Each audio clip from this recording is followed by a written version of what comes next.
Dora the Explorer Barnyard Buddies is a 3D game on the PS1, and it's marginally better than the 2D games released later in the Dora series, such as Dora Saves the Crystal Kingdom and Dora Saves the Snow Princess. It still has some of the same rather bothersome mechanics that don't really add anything,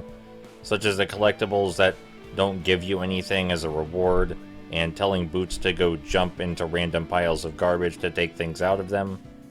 This game at least tries to do slightly more with those mechanics by making them mandatory at some points. Like, there are quite a few times where you have to make Boots search an area to grab something that you need in order to proceed.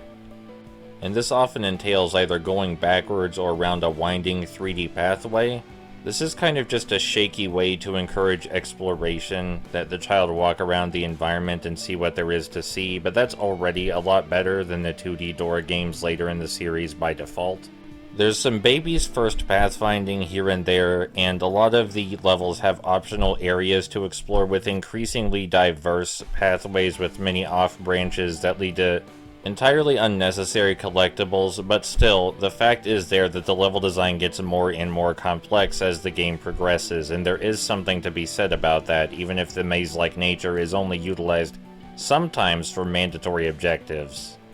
And for that reason, it could be said the game is kind of an enjoyable walking simulator for kids, broken up by the occasional objective that requires very minimal thinking skills.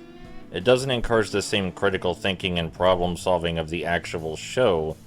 but wandering around the levels aimlessly, picking up stars and looking at the scenery at least offers more gameplay value than the future 2D Dora games, and even though that's not much, I can say it's an improvement. It's still nowhere near as good as Journey to the Purple Planet or even Dora Saves the Mermaids, but I mean, it's less bad, and I didn't feel like I was torturing myself too much while playing it.